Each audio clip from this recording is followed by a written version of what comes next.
Mga ka-viewers, ito na po yung ating part 2 ng cut and sew ng ating Filipiniana sleeve na anahawang style. Bago ko po ito inalis sa pagkakadikit ay gumawa po muna ako ng pattern. Ito po na cartolina. Yan. Para po sa pagplancha natin kapag nabuo na ay hindi tayo mahihirapan. Makikita po ninyo yan kapag nabuo na po natin ito. Gumawa rin po ako ng pattern naman para dito sa pleats po natin. Para sa pagplancha ay ituturo rin po namin kung paano yung pagplancha ng pleats ng anahaw sleeve. Ito po yung lining. Hindi ko pa po ito gurupit ng sagad do sa pinaka allowance niya. Mamaya ko na po ito kukupitin kapag naidikit ko na po dito sa fabric natin.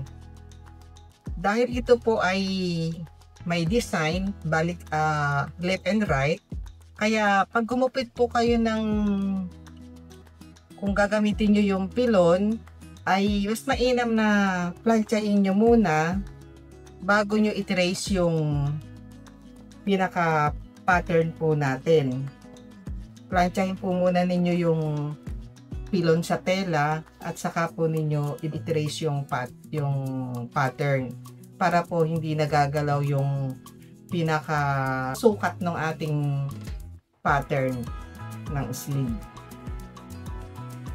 Ito po ay partner o left and right. Yung fabric natin ay left and right din po. Tatabi muna natin ito. Ganon din po sa ilalim ng anahaw sleeve natin. Ito po, left and right din po yan. Gumupit na rin po ako ng bias para sa armhole natin. Gagamitin po yan pag sinasara na natin yung ating pleats ng Filipiniana sleeve. Ang paggupit po ng bias ay ganito lang po yun sa mga beginners po. Halimbawa, ito po yung fabric nyo, ay itutupi lang po ninyo, ganyan.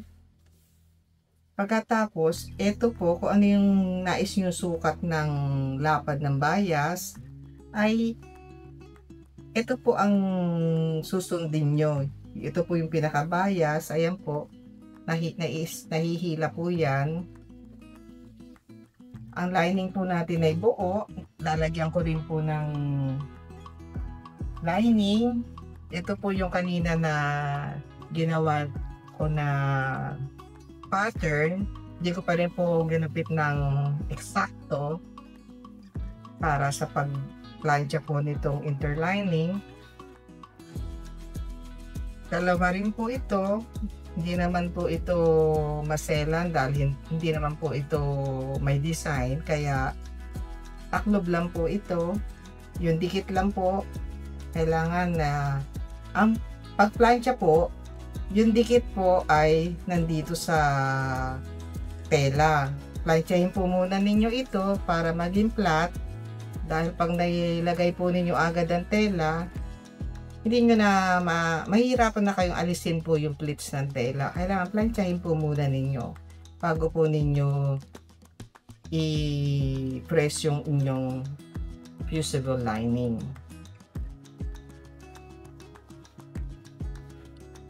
Nakabit ko na po yung ating fusible na interlining.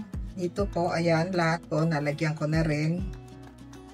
Pagkatapos po ay yung pag-pleats naman ng ating anahaw na sleeve ang gagawin natin. Kinlip ko po para hindi magalaw kapag tinutupi natin yung ating pleats.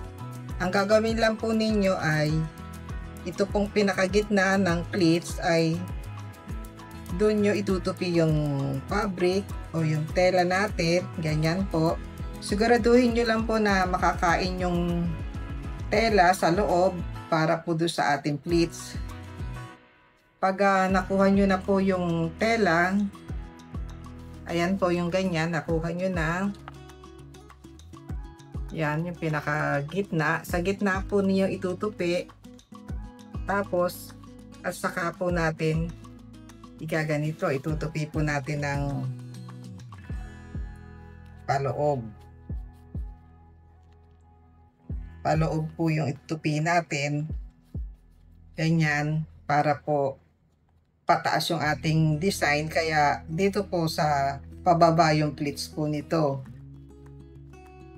Ulitin ko po, kukunin natin sa gitna yung tela, tapos saka po natin itutupi ng paloob o yung pababa. Saka natin paplantsahin.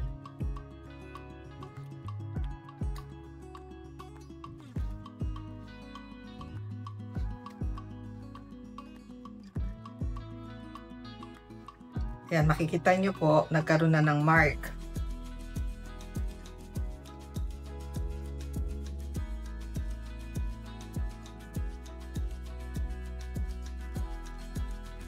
Ganon din po yung susunod. Sa gitna po uli.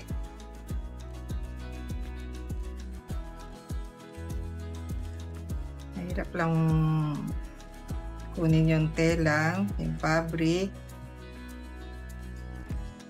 Tapos, itutupi uli pababa.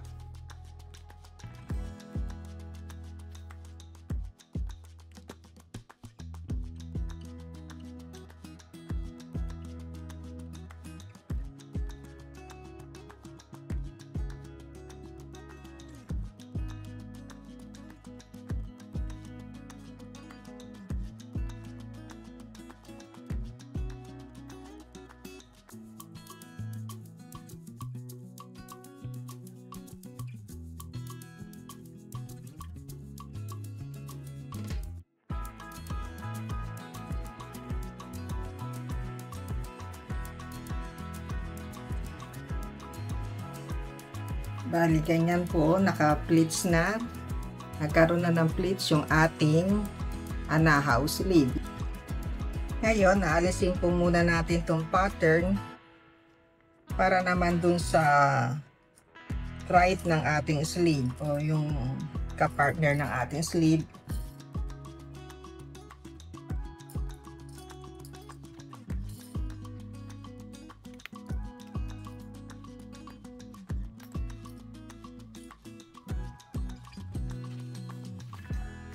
Dahil ito po ay magkataklob o yung partner o yung left and right, para hindi po kayo malito ay plantsahin po muna ninyo uli itong pleats ng ating pattern. Dahil yung sa kabila naman po natin ito gagamitin, yung kabilang side naman ng pattern yung ating gagamitin. Dahil left and right po yung design ng ating sleeve. Ito, nilagyan ko rin po yan ng mark para sa sleeve po natin doon sa pleats. Ito po, i-pleats po muna ninyo para hindi kayo malito. Ganyan.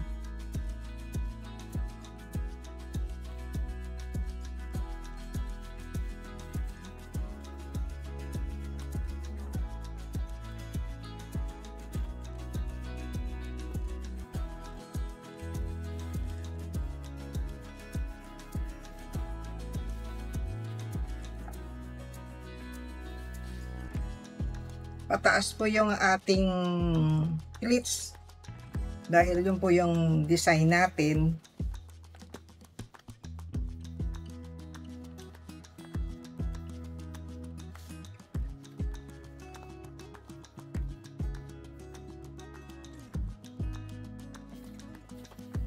Saka po natin ilalagay dito sa ating tela.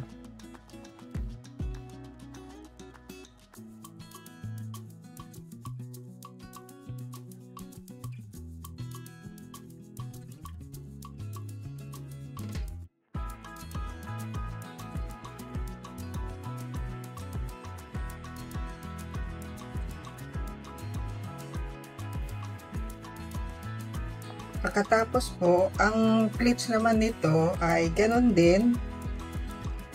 Kukunin din po ninyo sa gitna. Kukunin din po ninyo yung pleats sa gitna.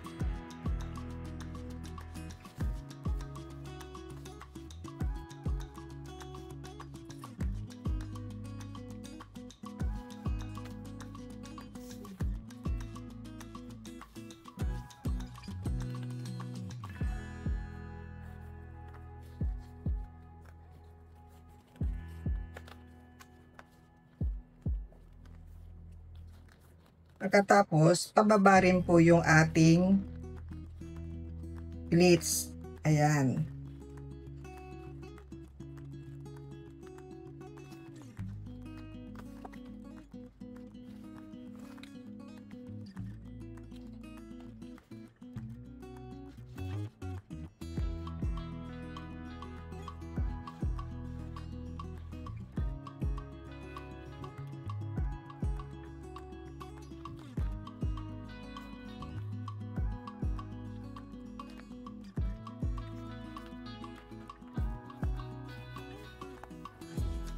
Kukunin sa gitna yung fabric o yung tela.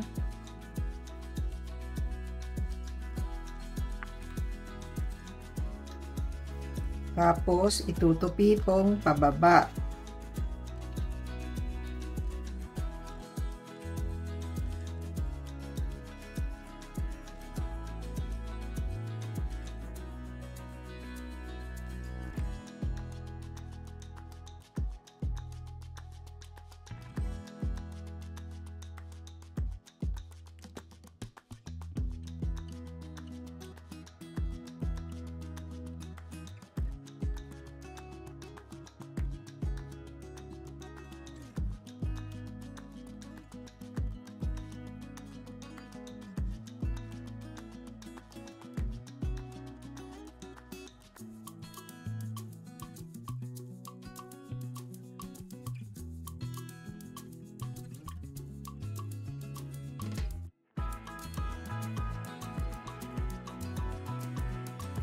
Teka, lalagyan ko ng pin.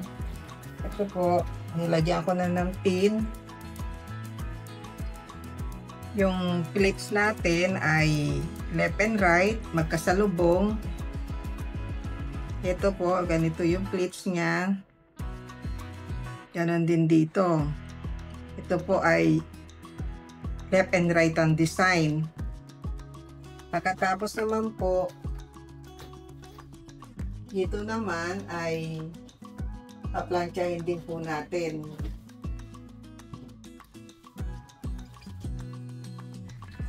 Plansyahin rin po natin to para hindi na tayo mahirapan sa pagbilog, hindi na kumakanto yung bilog natin.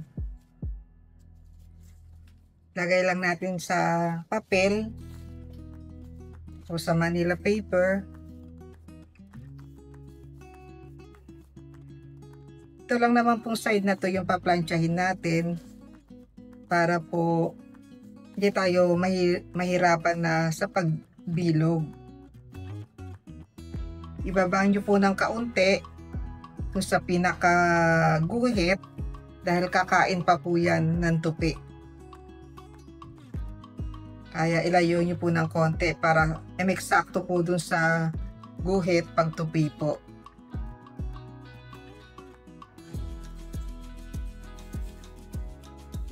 Gantuhin muna natin. Kita niyo pag nilayo po ninyo ng kaunti yung guhit ay yung itong pattern, yung kartolina doon sa pinaka eksaktong guhit natin, nilayo nyo ng mga 1/16 para pag tupi po ninyo eksakto po yung pinaka tupi doon sa guhit.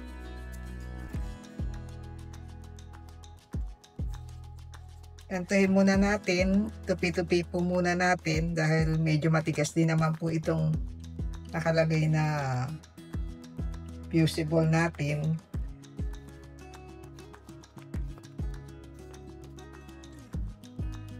Saka po natin tansyahin. Parang ito na po yung susundan natin pag nanahi tayo.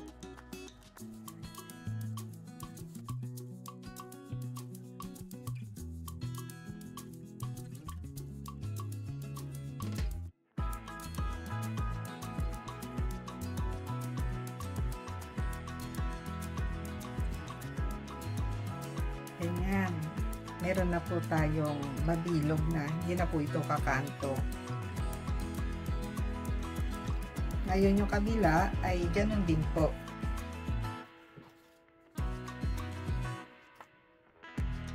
Kabilang side naman po.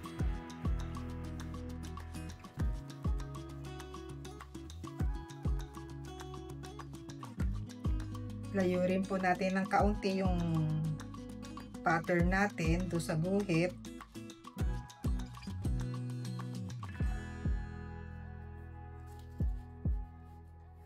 Saka tupi-tupi po muna ng ganito.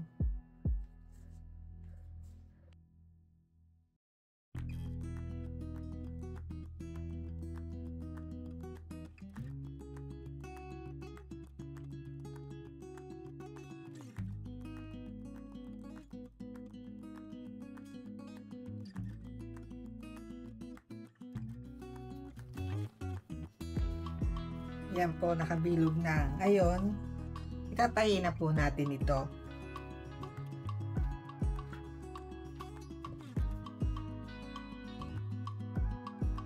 Bago po natin ikabit dito sa ating sleeve ay pasadahan po muna natin ito, pati rin yung kabila po.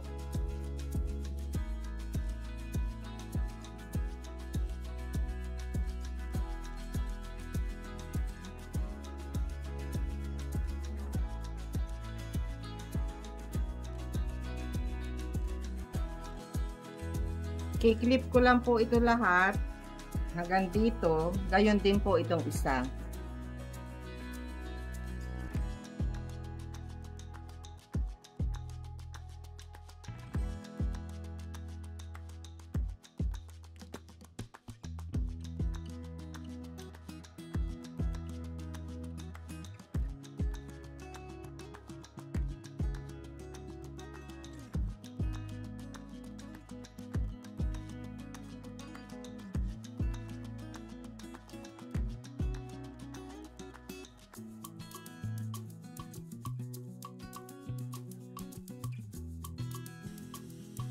Ngayon po ay ikakabit na natin yung ating lining. Yung lining na ating sleeve ay itong mark po natin, yung pinaka width po ng ating Filipiniana sleeve ay tapat po natin dito, gayon din dito sa kabila.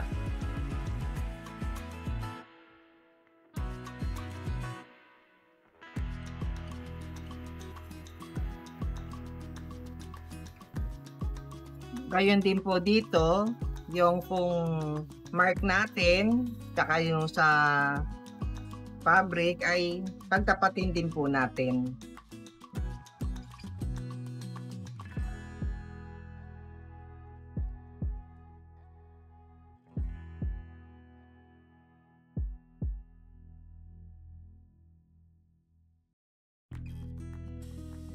Pagkatapos po ay lagyan natin ng slash.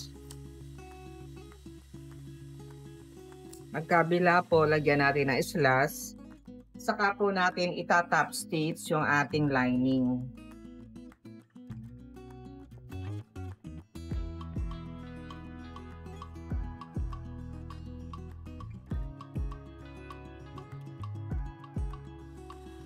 Press po muna ninyo o ganito rin, i-press, ilapat.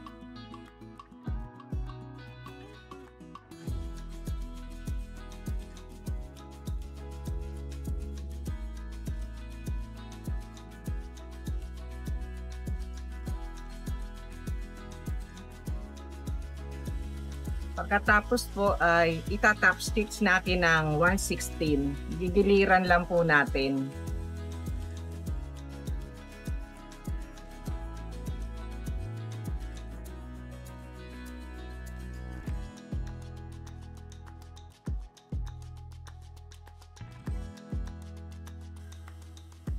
Ito pong susunod na gagawin namin ay sa sarili lamang po naming pamamaraan para dun sa mga nahihirapan na magtahi sa buo na armhole. Ang gagawin po natin ay Papasadahan po muna natin dito magkabila. Papasadahan po natin dito magkabila yung ating ilalim ng sleeve o yung ilalim ng armhole, at mamaya ay pagdidikitin po natin to kapag na i-pleats na po natin ito na tapos na, tsaka natin lalagyan ng bias po.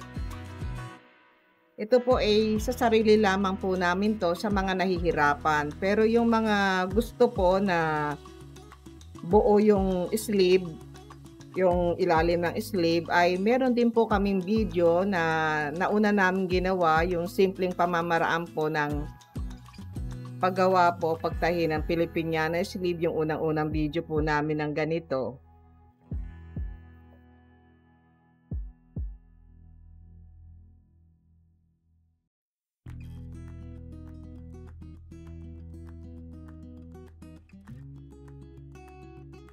Pagkatapos po ay ibabalik na rin po natin. Ito po ay sa sarili lamang po namin pamaraan, at pwede nyo rin pong gayahin kung nais po ninyo.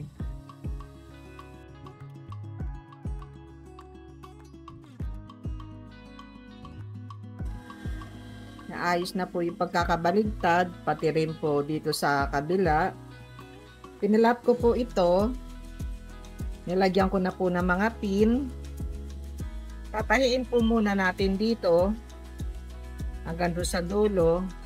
Gayon din po itong kapartner po ng ating sleeve ay nilagyan ko na rin po ng pin. Pagkatahi po nito ay paplansyahin po natin, dito po natin ihuhulma.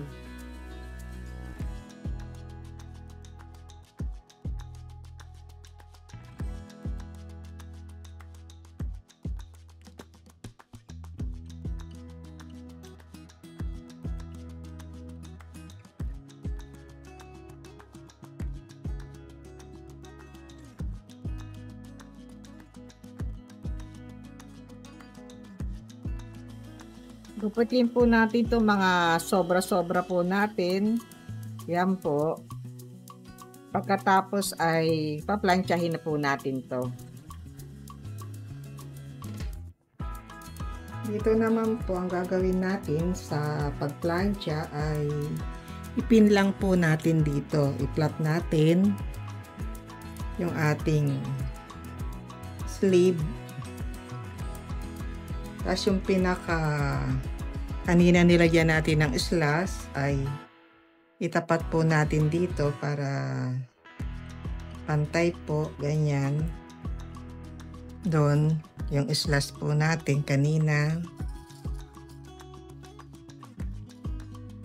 Tapos saka po natin i-clip.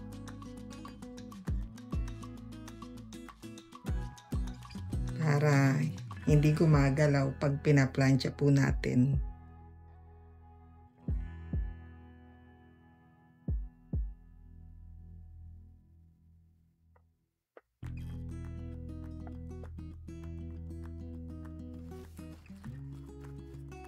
Pagkatapos, dito naman po, itong pinaka-center, tapat natin sa center.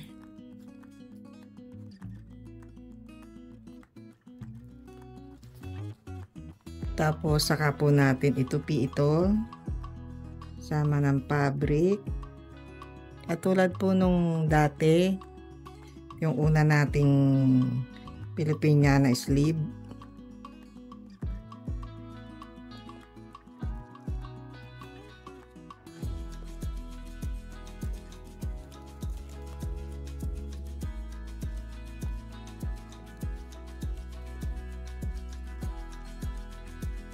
Ganito po yun.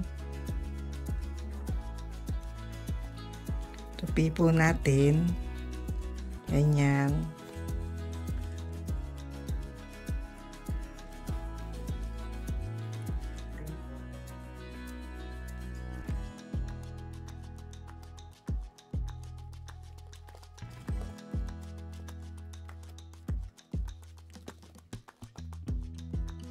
Tapos yung kabila po muna.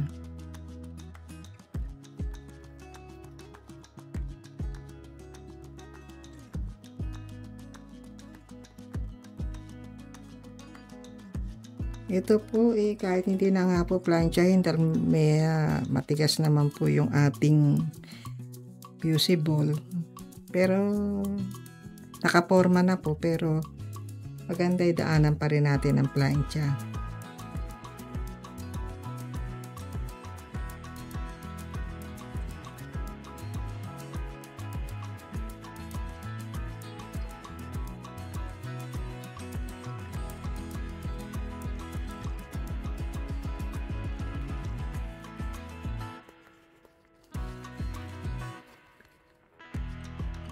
Ganun din po ang gawin natin. Ay, nahulog yung ating palaman sa loob.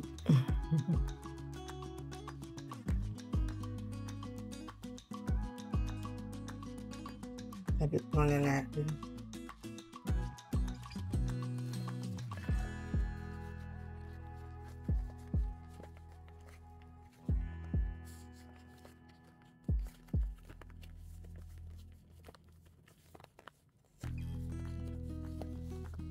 Alam ko po meron pong nabibiling kahoy na hulmahan para sa Filipiniana sleeve.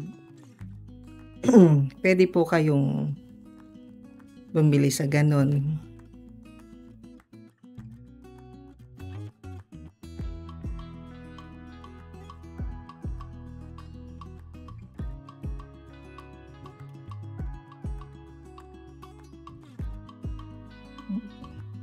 Ayusin lang po natin yung ating pattern o yung ating hulmahan, yung ating cartolina para pag dumaan po yung plancha hindi po lukot. Yan.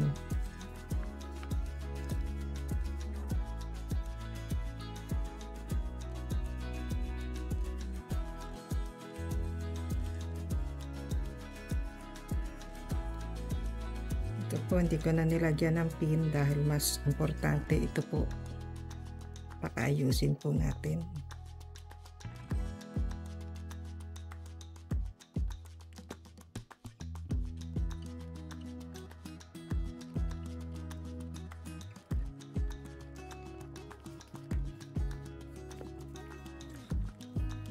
Tapos, saka natin daanan ng plancha.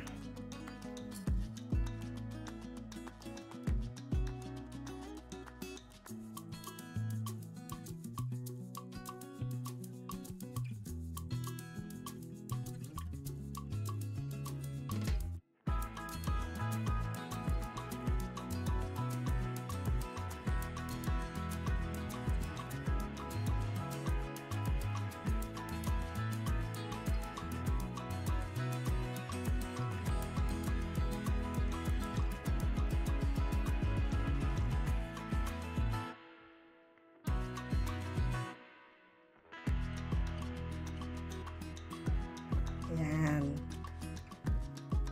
Meron na tayo mabubuong Filipiniana sleeve na anahawang style. Tatahiin lang po natin ito, talagyan ng bias binding. Ngayon, ganun din po yung gagawin natin dito sa kabila. Pareho rin po. Tahian po muna natin itong plates bago natin lagyan po ng bias.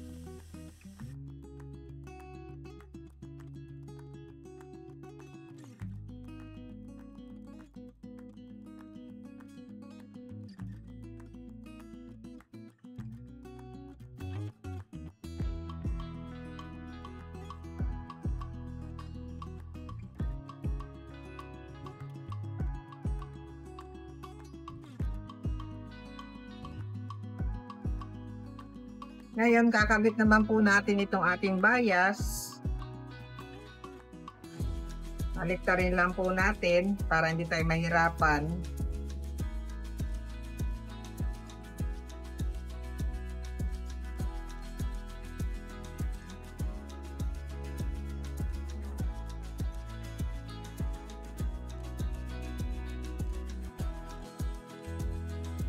1/4 lang po yung allowance natin.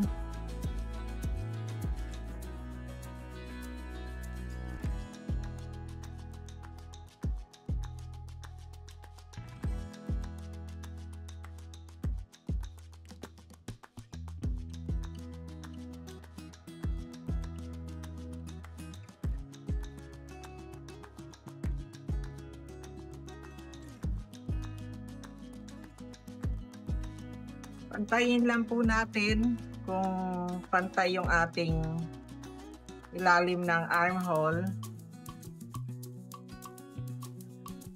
Medyo pasadahan natin ng 1/16 ng konti. Pagkatapos po ay itupi natin, ganyan. Tupi natin paloob. Tapos, tupi rin natin itong ating bias. Bali, ganyan po. Tapos pasadahan natin sa ibabaw.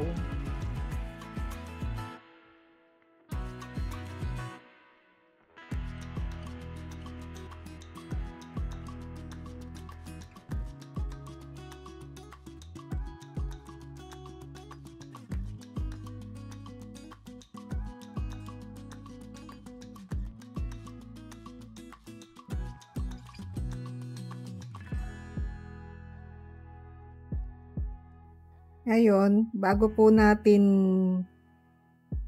itahi po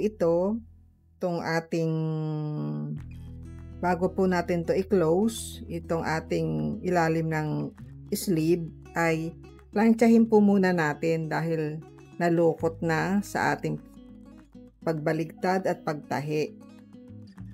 Kapag kasi sinara na natin dito, ay mahirap na pong plantsahin, hindi na natin mauunat. Paplantsahin ko po muna, tapos ay yung pagtahi naman po dito yung gagawin natin. Ito po, i-close na natin. Bali, pagdidikitin lang po natin ito.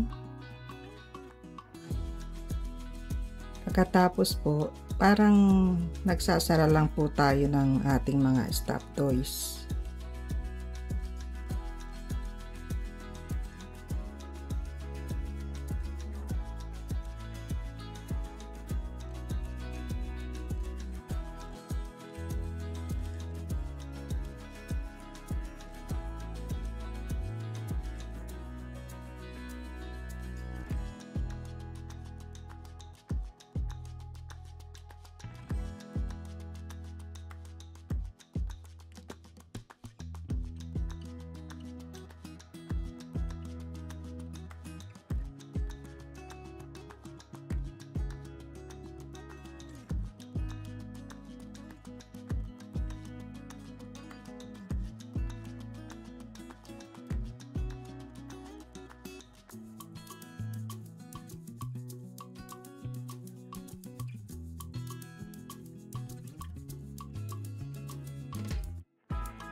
Yan, sara na po natin. Tapos, plantsahin natin ulit na nalukot ulit. Ganun din po ang gagawin natin dito sa kabila. Sasara din po.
Ito na po yung ating house style na Filipiniana sleeve. Magkapares po sila. Ayan po. Left and right po yan. Yung pagkabit po nito ay meron na po kaming naunang video na yung sa Filipiniana na may bolero, ay makikita po ninyo kung paano po namin to kinabit po dun sa bolero, o pwede rin po sa mga dress na gagawin yung Filipiniana sleeve. Maraming salamat.